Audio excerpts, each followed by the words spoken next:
The Reserve Bank's Monetary Policy Committee is widely expected to keep rates on hold for the fourth consecutive time and strike a hawkish tone with the recent volatility in global crude prices and global central banks setting up for a longish pause.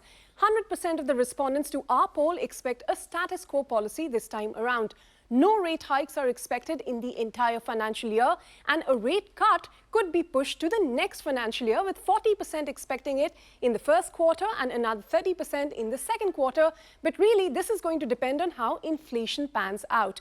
Now, the MPC is also expected to leave the policy stance unchanged at withdrawal of accommodation, because the last tranche of that 50,000 crores impounded by RBI with the incremental CRR returns to the system in October. Half of our respondents expect the RBI to revise the consumer inflation projection upwards marginally, while the other half expect it to be left unchanged at 5.4%. The GDP forecast is also unlikely to be tinkered with in this policy.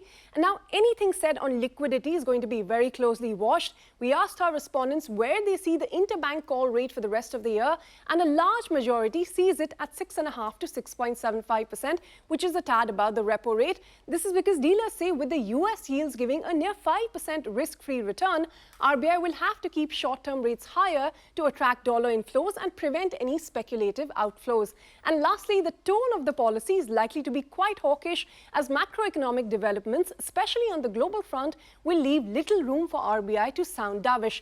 So to sum all of this up, while there's unlikely to be any major action on rates, the commentary is what the markets will watch out for, and more importantly, the inflation projection from the biannual monetary policy report will give an indication of just how far away we are from any hopes of a rate cut.